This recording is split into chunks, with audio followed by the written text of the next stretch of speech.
પનીરના શોખીનો માટે ચેતવણીજનક સમાચાર છે। પનીરમાં ભેળસેળ થતી હોવાનો દાવો બીજા કોઈ નહીં, મીઠાઈ એસોસિએશને કર્યો છે।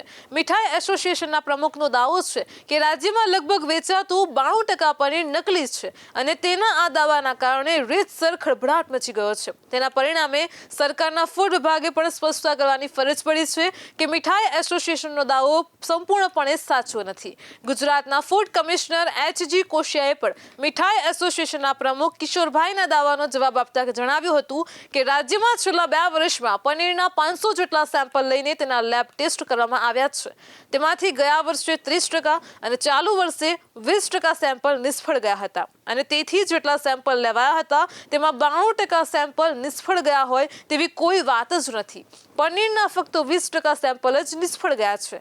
તેની સાથે તેમણે જણાવ્યું હતું કે પનીરનું સેમ્પલ લીધા પછી સેમ્પલ નિષ્ફળ ગયું હોય તેની સામે કાયદા મુજબની કડક કાર્યવાહી પણ કરવામાં આવી છે અને દંડ પણ કરવામાં આવ્યો છે। એચ.જી. કોશિયાએ લોકોને અપીલ પણ કરી હતી કે લોકો જો કોઈ પણ ફરસાણ કે પનીર ખરીદે તો તેને FSSAIની માન્યતા ધરાવતા દુકાનદાર પાસેથી જ ખરીદે। જો કે રાજ્યમાં વારંવાર પકડાતા નકલી પનીર અંગે તેમણે મૌન સેવ્યું હતું।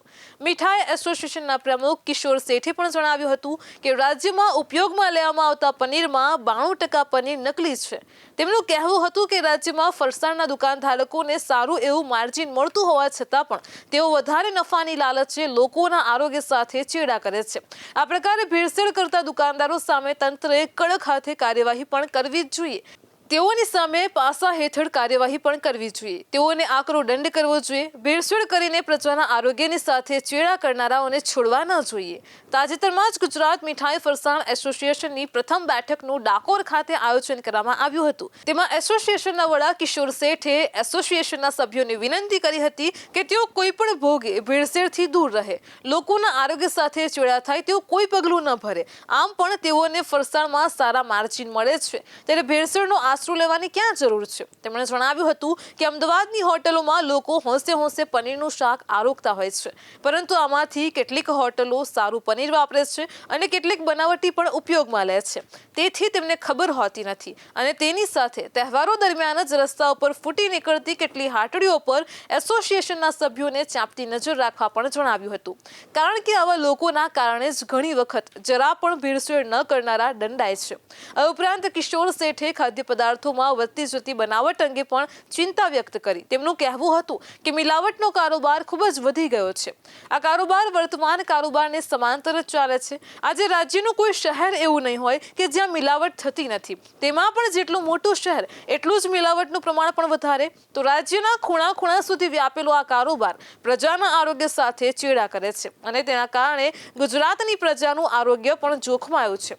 ગુજરાતની પ્રજા ખાવાની શોખીન છે એટલે કઈ તેના આરોગ્ય સાથે ચેડા કરવાનો અધિકાર કોઈને મળી જતો નથી। નકલી પનીર સહિતના ખાદ્ય પદાર્થોનો વેપલો કરનારા ગુજરાતની પ્રજાના આરોગ્યના દુશ્મન છે।